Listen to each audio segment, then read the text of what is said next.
सज धज के मैं जरा बन ठन के बान चलाऊंगी नैनन के आईना ज़रा निहार लो।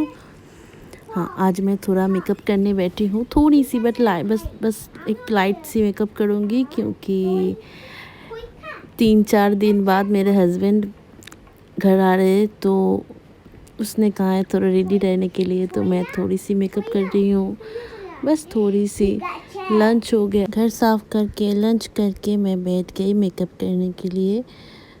कपड़ा हम बाद में पहनेंगे, जो पहनना है बस हम रेडी हो रहे हैं, थोड़ी सी मेकअप कर रहे हैं।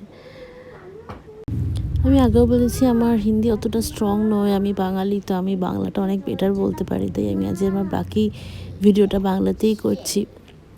আমার বর 3 দিন পর বাড়ি ফিরছে, তাই জন্য একটু রেডি টেডি হচ্ছি। পেছনে আমার মেয়েও রেডি হচ্ছে, তোমরা দেখলে দেখো পেছনে আমার মেয়েও রেডি হচ্ছে। ওকে কিছু বলার নেই, ও আমার মেকআপ জায়গা থেকে জিনিসটা হাতের কাছে পেয়েছে, এখন সব কিছু নিয়ে আমার সঙ্গে সঙ্গে ও মেকআপ করছে, রেডি হচ্ছে। এই একটু রেডি হচ্ছে, ওয়েদারটা আজকের ভালো আছে, যদি একটু বেরোই টেরোই। ভিডিও করতে করতে আমার ফোনটা দুবার বন্ধ হয়ে গেছে, আমার ফেস লাইটের চার্জ শেষ হয়ে গেছে, মানে কী যে হচ্ছে সে শুধু ভগবানই জানে। এই ঝড়ের সময় তোমাদের কার কার কারেন্ট অফ ছিল একটু জানিও তো কমেন্ট বক্সে। আমাদের এদিকে কিন্তু এই বিষয়টা একদম ঠিকঠাক, কোনো কারেন্ট অফ ছিল না, একদম কারেন্ট ছিল।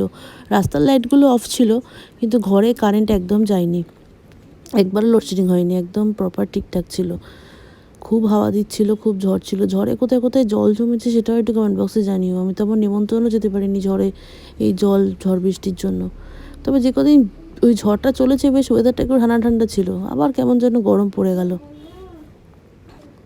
যারা আমার ভিডিও নতুন দেখছো তাদেরকে বলি আমি শুভেচ্ছা, আমি ভবানীপুরে থাকি, কলকাতায় থাকি। এটা আমার 3 নম্বর ভিডিও। আমার ব্যাপারে সমস্ত বিষয় জানার হলে তোমাদেরকে ফলো করতে হবে, লাইক করতে হবে, আর কমেন্ট বক্সে গিয়ে কমেন্ট করতে হবে যে তোমরা আমার থেকে কীরকম ভিডিও দেখতে চাও। আমি আমার মতন করে যেরকম আমার চলে আমি সেরকম ভিডিও বানাচ্ছি, তোমাদের কাছে সঙ্গে শেয়ার করছি। তোমরা কীরকম ভিডিও আমার থেকে দেখতে চাও প্লিজ কমেন্ট বক্সে জানিও, আর একটা করে লাইক আর ফলো অবশ্যই দিয়ে দিও, তাহলে আমার সব রকম ভিডিও তোমাদের কাছে ঠিক পৌঁছে যাবে। আমি না সাজতে ভীষণ ভালোবাসি, আমি সুযোগ পেলেই মেকআপ করি, আমি প্রচণ্ড মেকআপ করতে ভালোবাসি, আমি সময় পেলেই মেকআপ করি। আমাকে একটু যদি কেউ সুযোগ দেয় যে একটু কোথাও বেরোতে হবে, আমি কাজল পরা শুরু করে দিই।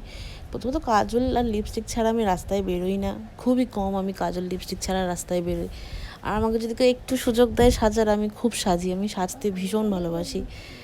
আর নাচ শিখতাম যেহেতু, তো তখন থেকে সাজটা ভীষণ আমার মানে একবারে অভ্যস্ত, যে সাজটা আমি ভীষণ ভালোবাসি, মেকআপ করতে ভীষণ ভালোবাসি, তাই জন্য একটু কিছু হলেই আমি মেকআপ করতে বসে যাই। আর আমার বড় ওই জন্য আমাকে মেকআপের প্রচুর জিনিসপত্র কিনে দেয়। ওকে কাজের সূত্রে অনেকবার থাইল্যান্ড যেতে হয়, তো ও থাইল্যান্ড থেকে আমাকে প্রচুর প্রোডাক্ট এনে দেয় ওই মেকআপের জন্য। যেহেতু আমি মেকআপ করতে খুব ভালোবাসি। আমার কেমন লাগছে, আমার সাজটা কেমন হয়েছে তোমরা অবশ্যই কমেন্ট বক্সে গিয়ে একটু জানিও, প্লিজ জানিও। আর ভালো লাগলে আমার ভিডিওটা ফলো করো, লাইক করো। Thank you. আজকের ভিডিও এইটুকু। বাই। আমিও